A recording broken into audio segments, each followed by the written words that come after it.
The abandoned Burger Bonanza restaurant on the outskirts of town made a perfect covert research facility. After 3 weeks of renovations disguised as routine maintenance, senior researcher Zyra, 9 and her team had transformed the defunct fast food establishment into a state-of-the-art xenobiological research center. The fryers still worked, which according to their studies, was essential for approximately 47% of human cuisine. Is the test subject ready? Director Ven's crystalline form sparkled with anticipation beneath his human hologram. Their first volunteer, a food delivery driver named Jackson Wells, was waiting in what used to be the restaurant's dining area, scrolling through his phone and occasionally glancing at the "coming soon, new management" sign in the window. Affirmative, Dr. Cax replied, adjusting the sensitivity of her taste analysis sensors. Though I still have concerns about this methodology. Direct interaction with human subjects represents a significant escalation of our mission parameters. Zyra, 9 understood the risk, but their initial observations had left them with more questions than answers. They needed to understand not just what humans ate, but why they ate the way they did. And for that, they needed test subjects. Begin recording, Zyra, 9 announced, straightening her human business attire hologram. Experiment Series Alpha, Test Subject 1. Operation, Food Focus Group. The door chime rang as Jackson entered, his delivery bag still slung over his shoulder. Hey, is this the paid research thing? The ad said something about testing new menu items. Welcome, Mr. Wells, Zyra, 9 smiled in what she hoped was a reassuring manner. She'd practiced human facial expressions for hours. We're a food research company developing new products. We appreciate your participation. What followed was the first of what would become known in classified Galactic Council records as the terrestrial taste trials. The research team had prepared various food items according to standard human recipes, along with versions modified by their advanced culinary technology. So, what exactly am I testing? Jackson asked, eyeing the array of covered dishes. We're exploring new flavor combinations, Director Ven explained, trying to keep his crystalline excitement from causing his hologram to glitch. Please, try this first item and describe your experience. They started simple, a hamburger prepared using quantum-aligned protein molecules and gravitationally optimized bread density. By all galactic nutritional standards, it was perfect. Jackson took a bite and frowned. It's weird. Like, technically it's good, but it's too perfect. It doesn't have that greasy burger joint charm, you know. The research team exchanged glances. They'd created the mathematically ideal burger, and this human found it lacking because it wasn't greasy enough. The experiments continued. They presented Jackson with pizza with precisely calculated cheese-to-sauce ratios. Fries with scientifically optimized salt distribution. A milkshake with perfectly suspended dairy particles. Each time, the response was similar. The food was too perfect, lacking character, or most puzzlingly, missing that special something. Final test, Zyra, 9 announced, presenting a plate of their most ambitious creation, a hot dog that met every possible nutritional requirement for a human daily meal, expertly balanced and scientifically optimized. Jackson took one bite and laughed. Okay, I get it now. This is one of those molecular gastronomy things, right? Like those fancy restaurants where they turn spaghetti into foam. You're not enjoying it?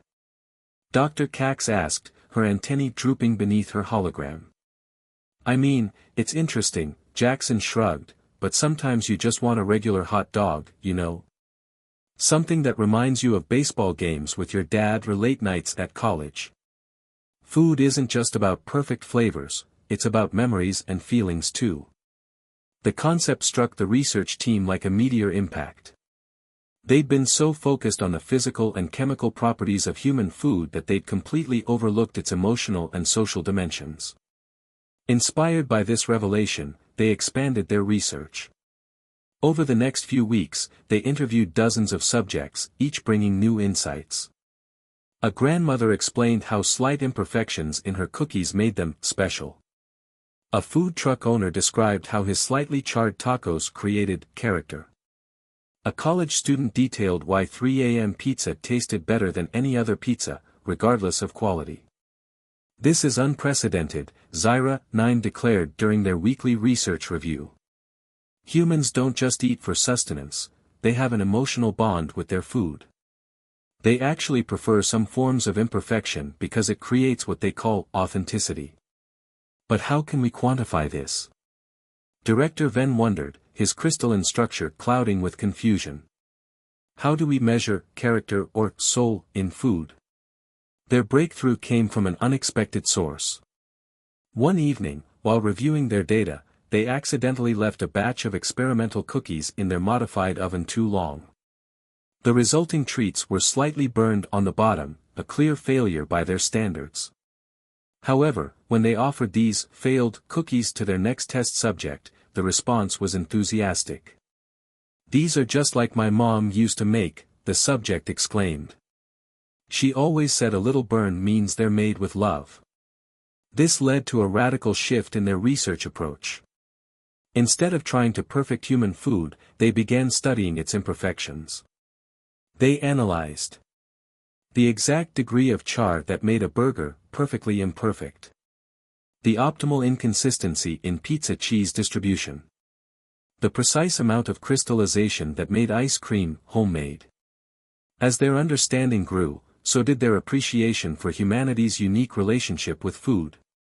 Humans hadn't just adapted to eat almost anything, they had developed an entire cultural and emotional framework around their meals. "We need to update the council," Zyra, 9 announced after their final test subject left. "Our initial hypothesis was wrong. Human food isn't chaos, it's art. An art form that combines nutrition, emotion, memory, and social bonding in ways we never imagined possible." Dr. Cax, who had started experimenting with comfort food preparation herself, nodded in agreement. Their adaptability isn't just physical, it's psychological. They don't just survive on diverse foods, they celebrate that diversity. As they prepared their report, none of them could have predicted how their discoveries would soon become crucial to the survival of multiple species across the galaxy. The crisis was coming, and humanity's imperfect relationship with food would prove to be exactly what the universe needed. The emergency transmission from the Galactic Council interrupted Zyra 9's experimental attempts at making what humans called comfort food. Her latest batch of chocolate chip cookies had actually turned out almost perfect, which meant they were technically imperfect enough to be considered authentic by human standards. Priority alert to all research stations, the quantum encrypted message scrolled across their lab's main display in urgent purple text. The nutrient synthesis crisis has reached critical levels. Multiple species reporting complete failure of standard food production systems. Emergency Council session commencing in 3 orbital cycles. Director Venn's crystalline form darkened with concern as he processed the data streaming in. "It's spreading faster than predicted. The Andromedans have lost 80% of their protein synthesis capabilities. The Nebula Collective can't maintain their nutrient clouds. Even the energy beings of Centauri Prime are reporting unstable consumption patterns."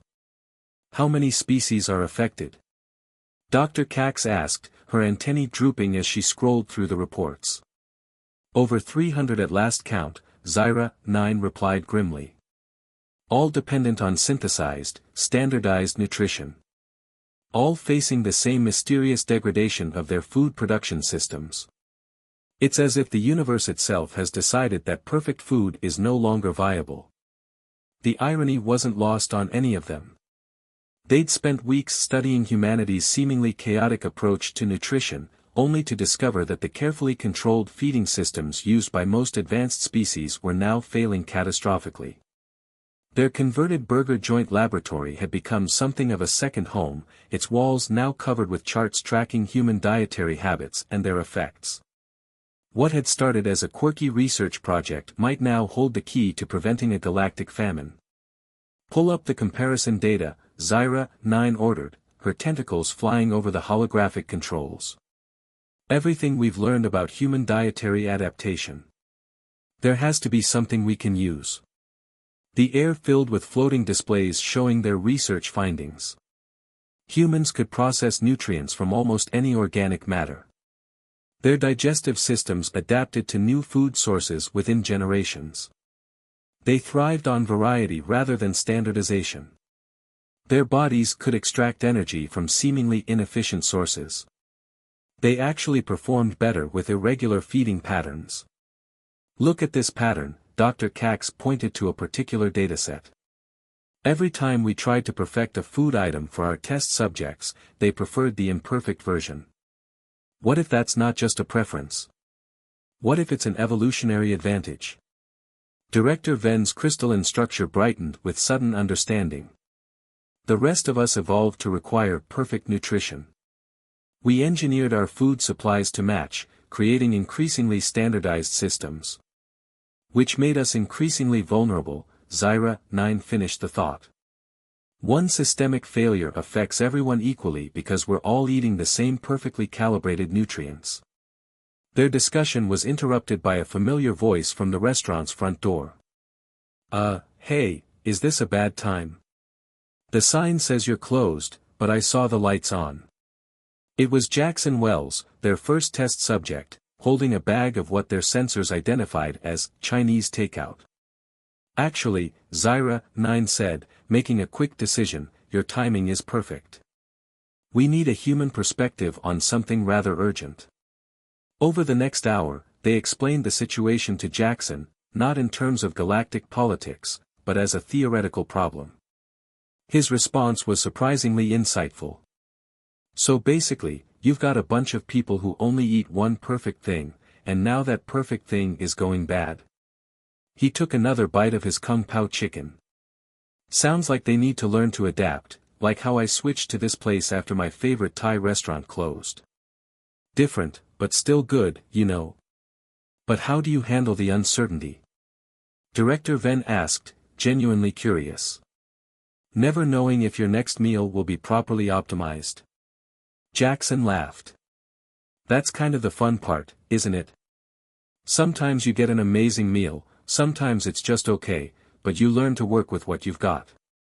My grandmother used to say, hunger is the best sauce, meaning anything tastes good when you're really hungry. The research team exchanged meaningful glances. There it was again, that uniquely human ability to not just survive imperfection, but to embrace it. What if, Zyra 9 said slowly, her mind racing with possibilities, we've been thinking about this all wrong. We've been trying to solve the crisis by fixing the food synthesis systems. When we should be teaching other species to adapt like humans do, Dr. Cax finished, her antennae quivering with excitement. The implications were staggering. Instead of trying to maintain perfect nutritional balance, they could teach other species to process a variety of foods. It wouldn't be easy, centuries of evolution had left most species dependent on their standardized diets. But faced with starvation, they might be willing to try something new. We need to present this to the council immediately, Director Ven declared. But first, we need proof of concept. I believe, Zyra 9 said, looking thoughtfully at their lab's kitchen area, it's time for a cooking lesson. Mr. Wells, would you be interested in a part-time job as a culinary consultant? Jackson glanced at his delivery app, then back at the eager faces of what he still thought were eccentric food researchers. Sure, why not? I've got some family recipes that'll blow your minds. As they began planning their presentation to the council, none of them fully grasped how this moment would change the course of galactic history. They were about to introduce the concept of comfort food to a universe that had forgotten how to truly enjoy eating. And somewhere in the vast expanse of space, billions of beings were about to discover that sometimes the best solutions aren't perfect, they're just perfectly imperfect enough to work. The Grand Hall of the Galactic Council's emergency session chamber had never smelled quite like this before. After 3,000 years of hosting the most important diplomatic events in the known universe, its quantum-purified air was now filled with the distinct aroma of what Jackson Wells had assured them was a proper backyard barbecue. Are you certain about this approach? High Counselor Nexus 7 asked, their energy form flickering with concern as they observed the elaborate spread being set up. The traditional protocol for crisis meetings involves precisely measured nutrient solutions, not, what did you call these items? Sliders, Zyra 9 replied, trying to project confidence despite her nervousness. Mini hamburgers. Along with potato salad, coleslaw, and 7 different types of what humans call dipping sauces. The research team had spent the last week preparing for this crucial presentation. Instead of delivering a standard holographic report, they had convinced the council to allow them to demonstrate their findings through what humans called a potluck dinner. It was either going to be a revolutionary success or the end of all their careers. Remember, Jackson whispered as he adjusted the temperature of the warming trays, the key to good barbecue is letting people customize their own plates. That's what makes it fun. The concept of fun in relation to nutrient consumption had been a hard sell to the council, but with the synthesis crisis now affecting over 500 species, they were desperate enough to try anything.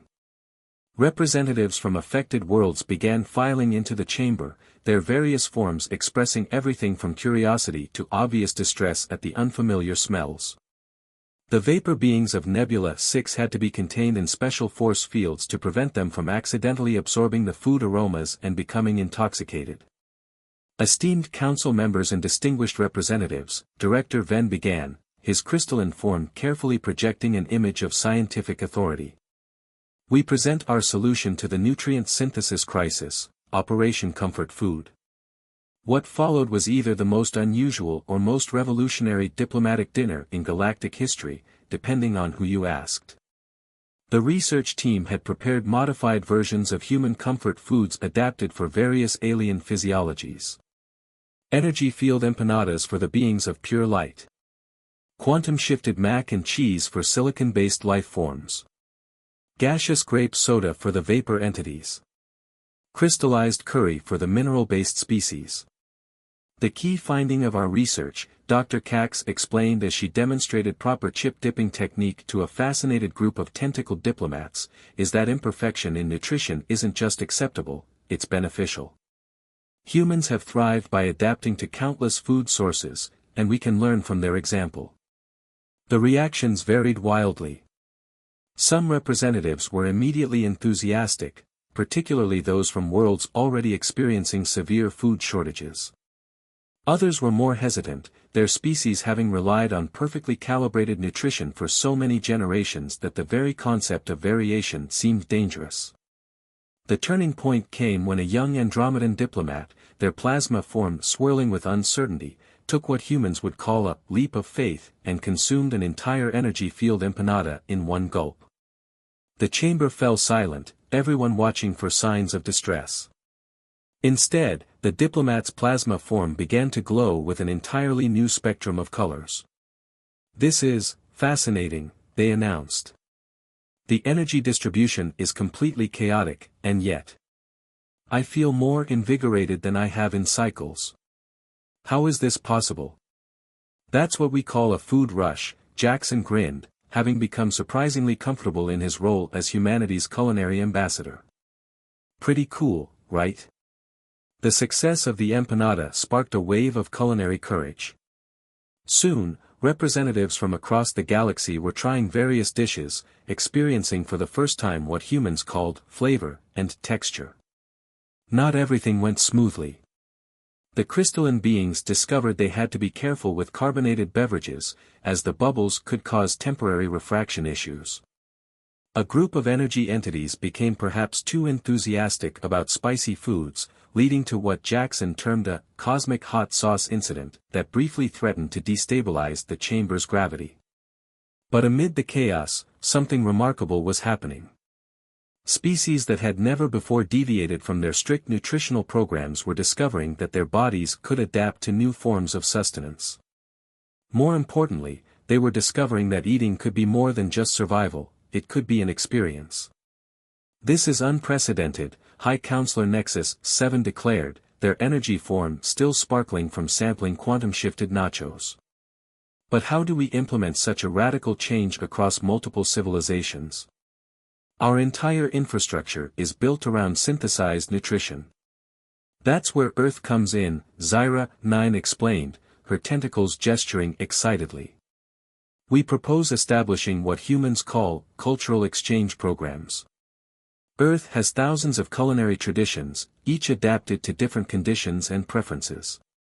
We can use these as templates to help other species develop their own sustainable food cultures. Plus, Jackson added, pulling a fresh batch of sliders from the warming tray, everything's better with good food. Hard to stay mad at somebody when you're sharing a meal, you know. The wisdom of this simple human observation wasn't lost on the council. As they watched representatives from traditionally hostile species awkwardly attempting to share plates of cosmic coleslaw, they began to see the potential for food to become more than just a solution to the synthesis crisis, it could be a tool for galactic diplomacy. As the evening wound down, Director Ven's crystalline form vibrated with what could only be described as satisfaction. I believe we've made our point. Though we may need to requisition more napkins for future sessions. Yeah, Jackson grinned, watching a group of energy beings attempt to recreate what he'd told them was a high five after successfully sharing a plate of quantum tacos. I think this is the beginning of something pretty special. What none of them realized yet was just how right he was. The Galactic Council's first potluck dinner would go down in history not just as the turning point in the nutrient synthesis crisis, but as the beginning of a new era in interstellar relations, one where breaking bread together, in all its imperfect variations, would become the foundation of universal diplomacy. 1 year after the historic potluck summit, the former burger bonanza had transformed into something unprecedented in galactic history, the Interstellar Institute of Culinary Arts and Cultural Exchange. The parking lot now accommodated vehicles from across the galaxy, while the kitchen had been expanded to handle everything from plasma-based pastries to quantum-shifted quesadillas. Zyra, 9 stood in what used to be their covert research facility, watching as beings from dozens of worlds practiced their cooking techniques. The sight of a crystalline life form carefully flipping pancakes while a vapor entity perfected their soufflé technique would have seemed impossible just a year ago. You know, Jackson said, now the Institute's head instructor, when you guys first showed up pretending to be food researchers, I never imagined it would lead to all this.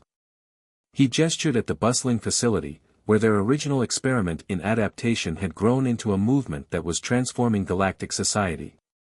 Neither did we, Director Ven admitted, his crystalline form gleaming with pride. We were just trying to solve a nutrition crisis. Instead, we've sparked a cultural revolution. The success of their program had exceeded even their most optimistic projections. The introduction of varied diets and cooking techniques had not only solved the synthesis crisis but had led to unexpected breakthroughs in interspecies relations. The vapor beings of Nebula 6 had developed a thriving trade in specialized spice blends that could be absorbed through their gaseous forms. Crystalline species had discovered they could process organic matter by adapting human pickling techniques. Energy beings had created entirely new art forms based on the patterns of human food presentation. Even the notoriously isolationist Quantum Collective had opened their borders after discovering pizza. Ambassador Wells, Dr. Cax called out as she entered the main hall, still amused by Jackson's new official title. The Andromedan delegation is ready for their advanced barbecue seminar. Jackson grinned, adjusting his kiss the cook warning, multiple species, apron. Time to teach them about the magic of dry rubs. Still can't believe they made me an ambassador just for knowing how to grill. You've done more than that, Zyra, 9 reminded him. You helped us understand that food isn't just about survival, it's about bringing people together. The evidence of this transformation was everywhere. The Institute's walls were covered with photographs and holovids showing milestone moments from the past year. The first successful interstellar bake-off, despite some confusion about the proper phase state of matter for cookies. The founding of the galaxy's first fusion restaurant chain, Cosmic Comfort Foods.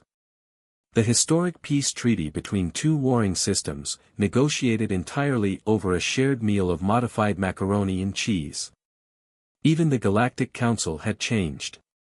Their formerly sterile meeting chambers now featured rotating restaurants representing cuisines from across the universe. It turned out that even the most heated diplomatic discussions went smoother over a good meal. Emergency alert from Sector 7, a young aide burst into the room, waving a data pad. The research team tensed, prepared for crisis, until they saw the aide's excited expression. The Quantum Collective's attempt at fusion tacos was successful. They're requesting immediate cultural exchange personnel. See? Jackson laughed. Told you tacos could change the world. Or, well, worlds, I guess. The institute had become more than just a cooking school. It was a living laboratory where species were learning not just to adapt their diets, but to adapt to each other. Every successful recipe became a bridge between cultures, every shared meal an opportunity for understanding. Dr. Cax, who had initially been the most skeptical of their experiment, was now running the Institute's research division. We've documented over 10,000 successful dietary adaptations, she reported, her antennae wiggling with excitement. But more importantly, we're seeing unprecedented levels of voluntary cultural exchange between species. And to think, Director Venn mused, it all started because we couldn't understand why humans put pineapple on pizza. Speaking of which, Zyra 9 interjected, the Council has officially classified the pineapple on pizza debate as a protected cultural phenomenon. They believe it perfectly demonstrates humanity's capacity for passionate disagreement without actual conflict. The team had learned that human food culture wasn't just about the food, it was about the culture. The way humans could passionately debate the best way to make a sandwich or the correct order to layer a lasagna while still remaining friends had become a model for galactic diplomatic relations.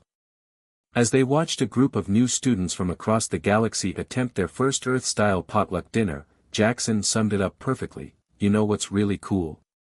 Every one of these beings comes from a culture that used to think perfect food was the only way to survive. Now they're all arguing about whose imperfect cooking is better, and loving every minute of it. Indeed, Zyra 9 agreed, her tentacles curling with satisfaction. Though I still don't understand the human obsession with something called secret family recipes. That's easy, Jackson grinned, pulling out his grandmother's ancient recipe card for chocolate chip cookies. Some things aren't about being perfect, they're about being perfectly memorable. As the sounds and smells of dozens of species learning to cook filled the air, Zyra 9 reflected on how far they'd come. What had started as a crisis had become an opportunity, transforming not just how the galaxy ate, but how its inhabitants related to each other. The Galactic Council's official report would later state that the Great Nutrient Synthesis Crisis had been resolved through unprecedented interdisciplinary adaptation of human culinary practices. But ask anyone who was there, and they'd tell you the real story, how a bunch of confused aliens, a former burger joint, and one human's love of good food changed the galaxy forever. And somewhere in the vast expanse of space, countless beings were discovering what humans had known all along, that sometimes the best moments in life happen around a shared table, over a meal that might not be perfect, but is all the better for it.